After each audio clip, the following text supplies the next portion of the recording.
আমরা বরতলা এবং তার সংলগ্ন এলাকা যেগুলি মানে ফ্লাইওভারের নিচে এবং বরতলা ব্রিজের নিচে জয়পুর জয়নগর এই সমস্ত এলাকাতে একজন ব্যক্তিকে আইডেন্টিফাই করতে চেষ্টা করছিলাম, যার নাম হচ্ছে সুমন দাস।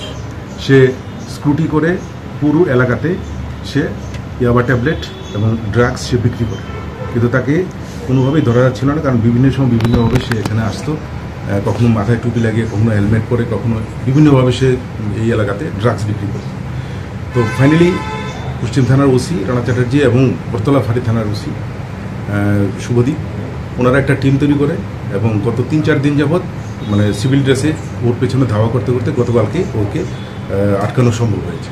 এবং তার স্কুটি থেকে হিরোইন পাওয়া গেছে 9 গ্রাম এবং ইয়াবা ট্যাবলেট 350টি তার স্কুটির মধ্যে এগুলি পাওয়া যায়।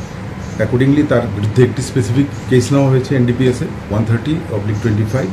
আজকে তাকে কোর্টে পাঠানো হবে রিমান্ডের প্রেয়ার সহ, এবং তাকে জিজ্ঞাসাবাদ করে তার যারা অ্যাসোসিয়েট কোথা থেকে এই মালগুলি সে সংগ্রহ করে এবং এগুলির রুটটা কোথায়, মানে বিস্তারিত জিনিসটা আমরা জেনে নেব এবং তার অ্যাসোসিয়েট যারা আছে তাদেরকেও আমরা এই কেসে অ্যারেস্ট করব এবং এই ধারাবাহিক অভিযান আমাদের চলতে থাকবে বরতলা সংলগ্ন এলাকাতে। আমাদের দৃঢ় বিশ্বাস আমরা এই এলাকাটাকে নেশামুক্ত করতে পারি। স্কুটির রেজিস্ট্রেশন নাম্বার হচ্ছে TR01 AX4785। এখন অব্দি ওর সঙ্গে যারা আছে কারোকে আইডেন্টিফাই করা গেছে? আইডেন্টিফাই আমরা 2-1জনকে করেছি, কিন্তু ওদেরকে নাম এখনো ক্লিয়ার হয়নি, সেটা আমরা রিমান্ডের সময়টা ক্লিয়ার করে নেব। কোথায় থেকে আটক করলেন? একে জয়পুর এবং জয়নগর এই দুটো জায়গার মাঝামাঝি জায়গা থেকে ওকে তোলা হয়েছে।